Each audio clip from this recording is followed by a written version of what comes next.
Hi, I'm Jeremy. I'm AJ. And these are Extraordinary Times.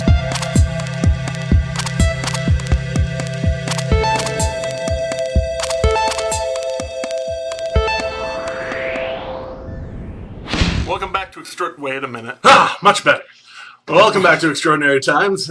You know the drill. And our first story of today. In Pakistan, they decided today was going to be a holiday to love the Prophet Muhammad, quote unquote. And apparently when you give several million people the day off to love the Prophet on a time when everybody is really, really upset at America, they all take to the streets. And, well, at least 12 are dead, at least 100 are injured as of like 1 o'clock this afternoon, America time.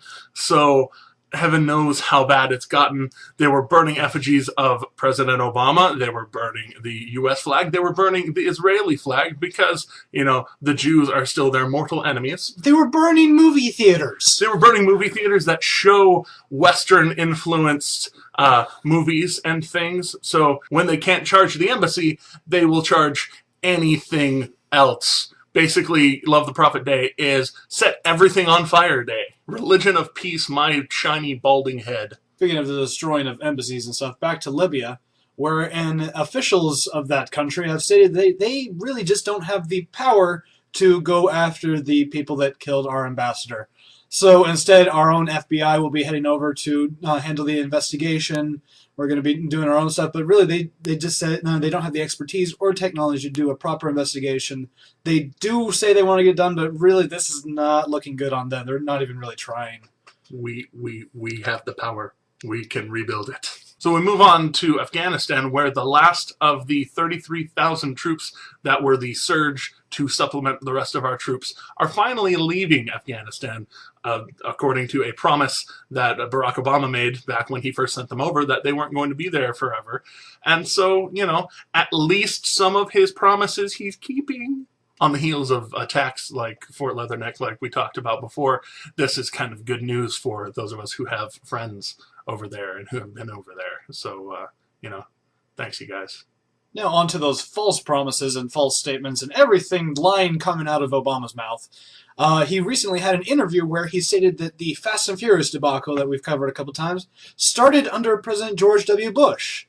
Now, this is just an out-and-out lie because every single document that we've had come out of this says it started in 2009. Under Barack Obama. Utterly ridiculous, trying to blame this on somebody else. He might be thinking about President Bush's own little thing that he did. Sounds kind of similar, did similar things, except, you know, it worked. They for arrested very key people. reasons. They didn't let guns get away. They gave them decommissioned guns that couldn't exactly work, you know, for the most part. They put trackers in the guns so that they could actually find them instead of just writing down the serial numbers. I mean, come on. At least take credit for, you know, the bad things that you did that you cannot cover up. Don't think we're this stupid. Well, at least some of us aren't this stupid. Moving further on into election news, where presidential hopeful Romney finally released some tax returns that the Obama administration had been saying, oh, you have to release them, you have to release them. He only released last year's and the year before. He released the year before a while ago, but last year's is the one that they really wanted to see. They're criticizing him now because, well, President Obama released 12 years before he was elected. The important thing is, last year, what they were criticizing him about was, you know, him not paying enough taxes, not giving enough to charity. And the numbers show Governor Romney actually paid an effective tax rate of 14.1%. Basically, you know, he made $13 million. He gave $1.9 million.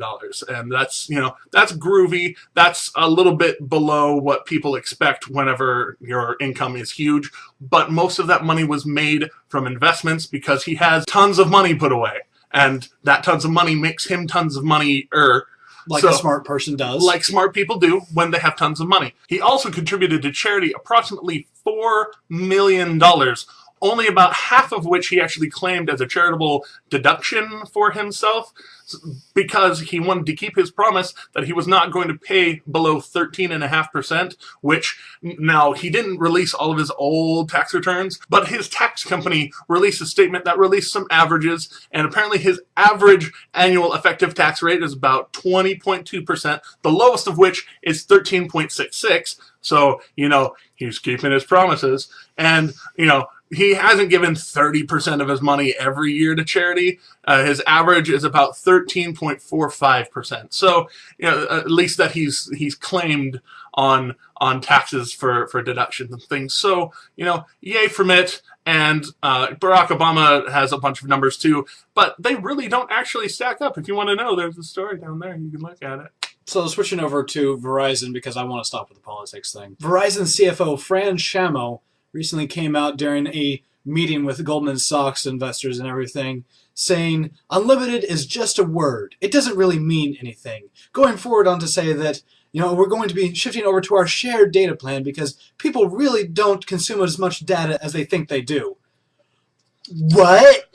No, actually, we really do. That's why we've switched over to unlimited, is because we were paying for, a certain amount of data, and it wasn't working. That's why we went to unlimited. I'm not sure if you understand how many of your consumers actually jumped off of AT&T when AT&T tried to take away unlimited, and now you're doing it too? Oh, man. They're going to jump to Sprint.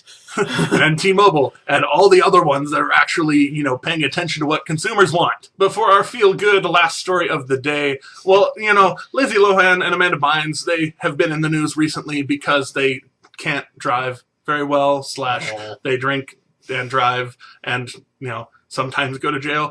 But the good news is Goodyear tires did not see this injustice and take it laying down. No, they are investing some time and some money to give them free driving lessons one-on-one with some of their professional drivers at their Akron, Ohio headquarters. And there's no paparazzi. Nah. Nothing allowed, no news. Just one-on-one driving lessons. It's fine when starlets, party and whatever, but when they take it to levels where people sometimes could die, well, that's where I draw the line. And thank you, Goodyear, for drawing the line there, too. Thank you so much for watching The Extraordinary Times, you guys. We love you. Like and favorite and subscribe. If you're watching on YouTube, please watch on YouTube. And share us with your friends because, that's how we get more people. And watch yesterday's show because nobody did. Aw, dang it. That's okay. But until next time, he's AJ. He's Jeremy. And these are always and forever extraordinary times. Be aware.